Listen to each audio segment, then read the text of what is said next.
할렐루야, 주님의 이름으로 여러분의 가정을 축복합니다. 오늘 함께 은혜 받을 말씀은 에베소서 6장 1절부터 4절까지 말씀입니다. 제가 한번 읽어보도록 하겠습니다. 자녀들아, 주 안에서 너희 부모에게 순종하라. 이것이 옳으니라. 내 아버지와 어머니를 공경하라. 이것은 약속 있는 첫 계명이니 이로써 내가 잘되고 땅에서 장수하리라. 또 아비들아, 너희 자녀를 노엽게 하지 말고 오직 주의 교훈과 훈계로 양육하라.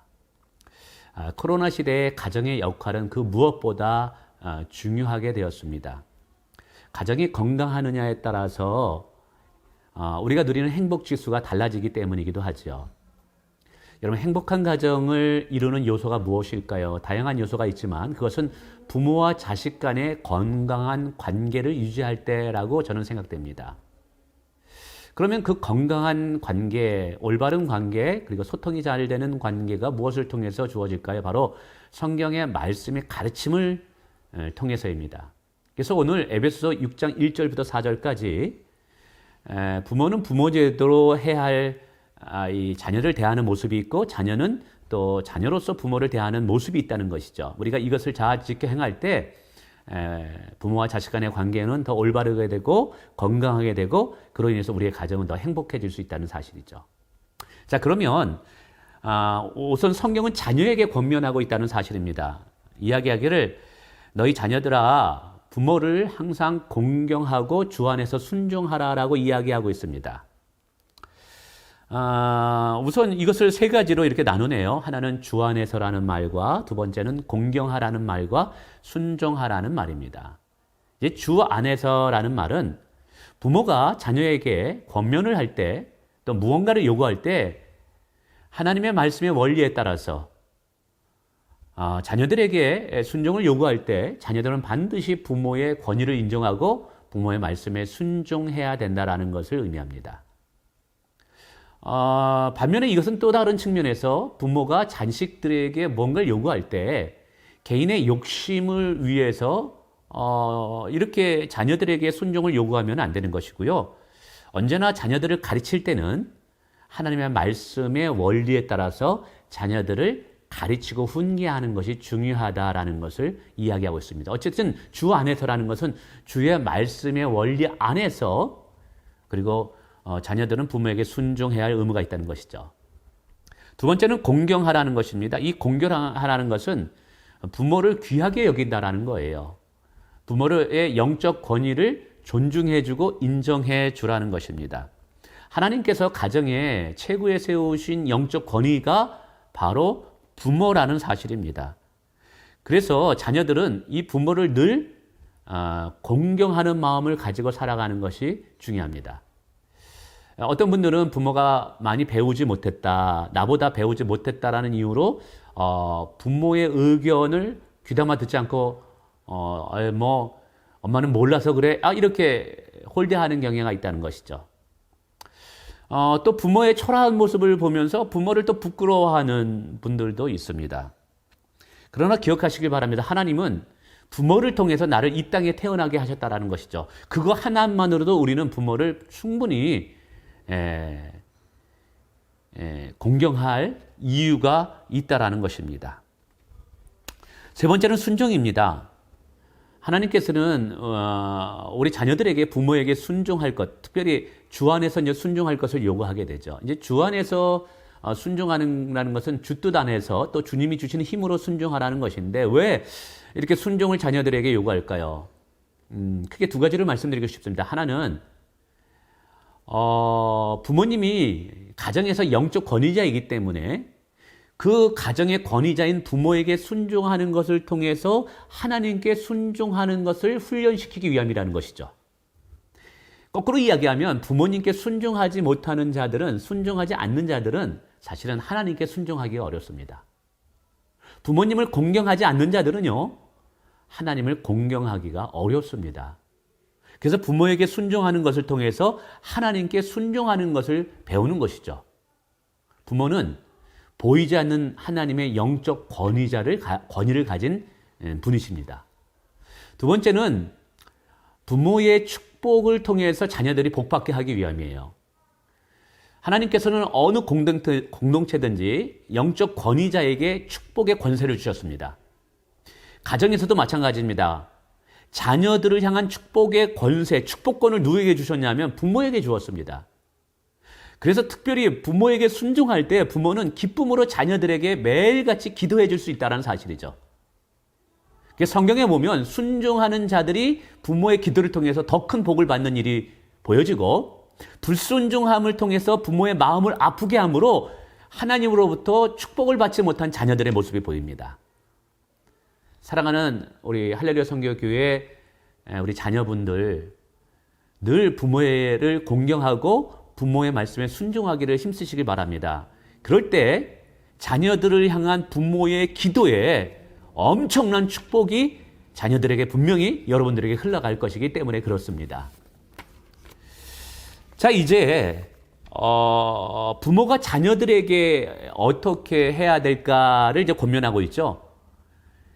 우선 두 가지로 이야기하는데, 하나는 자녀들을 노엽게 하지 말라라고 이야기하고 있습니다. 그리고 언제나 주의 말씀과 훈계로 가르치고 교양시켜라라고 이야기하고 있습니다. 우선 자녀들을 노엽게 하지 말라는 것이죠. 왜냐하면 자녀들이 노엽게 되고 자녀들의 마음에 분노가 있으면 절대로 신앙교육, 영적 교육이 이루어지지 않기 때문에 그래요. 오히려 반감이 있어서 더욱더 믿음, 하나님부터 멀어질 수 있기 때문에 자녀들의 마음에 분노가 일어나지 않도록, 화가 일어나지 않도록 우리 부모는 조심해야 됩니다. 그러면 자녀들이 언제 주로 이렇게 마음속에 노여움을 갖게 될까요? 여러 가지가 있습니다만 그 중에 첫째로는 자녀들을 대할 때, 차별 대우할 때, 어느 누군가를 편애함으로 어느 누군가를 사랑받지 못한다고 느껴질 때, 그때 자녀들은 분노하게 됩니다. 예를 들면 야곱이 12아들 중에 요셉만 편애하고 사랑하다 보니까 나머지 아들들이 요셉을 시기해서 요셉을 애굽의 종으로 팔아넘기게 되죠. 이 이유가 어디서부터 된 거예요? 바로 요셉의 형들의 마음의 분노 때문에. 그 분노는 어디서 왔습니까? 아버지의 자녀들을 향한 공평치 않는 사랑 때문에 이런 일이 벌어졌습니다. 그래서 자녀들을 대할 때 모두 골고루 사랑하는 것이 중요합니다. 편애하면 안 됩니다. 이렇게 얘기하면 어떤 부모님들은 모두 다 사랑한다고 얘기해요. 그런데 중요한 것은 부모의 생각이 아니라 자녀들이 어떻게 느끼느냐가 중요합니다. 자녀들에게 물어보세요. 정말 중요한 것은 자녀들의 느낌이 중요합니다. 우리 엄마는 누구만 사랑해? 나는 사랑하지 않아? 나는 누구보다 우리 오빠보다 동생보다 사랑받지 못한다라고 느낌이 들 때 그것이 자녀들의 마음에 분노를 가져온다는 것이죠. 그래서 여러분, 부모님들은 우리 자녀들을 골고루 온전히 사랑함으로 어느 누구도 편애를 당하는 일이 없도록 만들어야 된다는 것이죠. 두 번째는 자녀들을 대할 때 감정적으로 대함으로 자녀들의 마음을 노엽게 합니다. 특별히 사춘기 자녀들 잘 말을 안 듣기도 합니다. 그럴 때 부모의 마음이 화가 나죠. 근데 그 화나는 마음을 그대로 그 감정을 자녀들에게 쏟아붓습니다.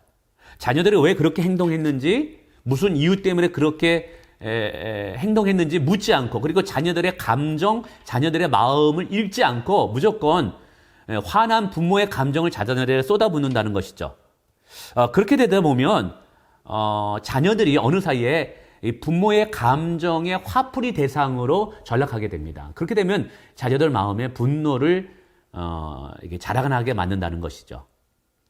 지금이야 자녀들이 힘이 없으니까 가만히 있죠. 그러나 자녀들이 힘이 있고 그리고 어른이 되게 되면 반드시 부모가 되갚음을 받게 된다는 사실입니다. 그래서 우리 자녀들을 가르칠 때 분노하여서 마음이 삐뚤어지게 하는 것이 아니라 온유함과 또 때로는 사람과 또 기다림과 자녀들의 입장에 눈높이에 내려가서 자녀들의 말에 귀를 기울이면서 자녀들을 대할 수 있는 부모가 필요한 줄 믿습니다. 세 번째는 자녀들을 대할 때 나의 소유로 삼기 때문에 이제 자녀들의 마음에 이 분노와 노여움이 생길 수 있다는 것이죠. 모든 부모는 자녀들을 향한 기대감이 있습니다. 그래서 부모는 자신이 이루지 못한 것을 자녀가 이루기를 원한다는 것이 있죠. 이 욕심이 과하다 보면 어느 사이에 내 자녀를 남들과 자꾸만 비교하게 됩니다. 옆집에 누구는 이러는데 넌 왜 그러느냐. 그러한 것들로 인해서 또 자녀들이 마음에 분노가 생긴다는 사실입니다. 물론 자녀를 사랑하기 때문에 기대감이 있습니다. 기대감이 있다는 건 자녀를 사랑한다는 것이죠. 그러나 그 기대감이 욕심으로 지나치게 되게 될 때는 반드시 그건 비교로 나가게 되고 부모의 이루지 못한 것들을 채우려는 욕심이 자녀들 간에 들어가게 됩니다. 자녀 양육에. 그렇게 될 때 자녀들은 상처를 받고 또 마음속에 노여움을 가지게 된다는 사실이죠. 그래서 정말 중요한 것은 자녀를 내 소유가 아니라 하나님의 자녀로 인정하는 것이 필요합니다. 하나님은 이미 내 자녀를 향한 놀라운 계획을 가지고 계십니다. 왜냐하면 나의 자녀의 영적 아버지가 하나님이기 때문에 그러죠. 그래서 부모의 역할은 나의 욕심을 채우기 위해서 자녀를 양육하고 자녀를 세워가고 자녀를 공부하도록 고치는 것이 아니라 이 자녀를 향한 하나님의 계획이 무엇이고 이 자녀 안에 담겨 있는 하나님이 주신 놀라운 어떤 은사나 가능성을 개발해서 이 아이를 통해서 하나님이 이루고자 하는 그 계획을 이루는데 협력자로 부모가 서 있어야 된다는 사실이죠. 그래야지만 우리가 객관적이 될 수 있고 자녀를 향해서 좀 더 너그러운 마음을 가질 수 있습니다. 여러분, 자녀는 나의 소유이기 전에 하나님의 소유임을 깨달으시고 여러분 자녀를 대하시길 바랍니다. 그럴 때 우리는 자녀들을 좀 더 넉넉한 마음으로 여러분 대할 수 있다는 사실을 기억하시길 바랍니다. 어쨌든 이 참 부모가 자녀를 믿어주는 게 참 중요하다는 사실이죠. 결국 이 모든 것은. 그래서 부모가 좀 기다려주면서 믿어주면 결국 자녀들은 제자리를 찾고 힘써 또 성실하게 하루하루를 부모의 기대를 버리지 않게 살아갈 것입니다. 왜냐하면 이 자녀들에게 있어서 최고의 동기부여는 부모님이 나를 믿어준다라는 그것인 것이죠. 그래서 부모를 실망시키기를 원하는 자녀는 한 명도 없어요. 부모를 실망시키고자 하는 자녀는 절대 없습니다. 그래서 믿어주기만 하면 여러분 자녀들은 그리고 뒤에서 기도 많이 해주세요. 그러면 반드시 자녀들은 잘할 것입니다. 말씀을 맺습니다. 여러분의 가정이 또 저희의 가정이 부모는 부모로서의 역할을 잘하고 자녀는 자녀로서의 역할을 잘함으로 성경적인 건강한 관계를 맺음으로 여러분의 가정이 행복한 가정이 되시기를 주님의 이름으로 축복하며 기원합니다. 감사합니다.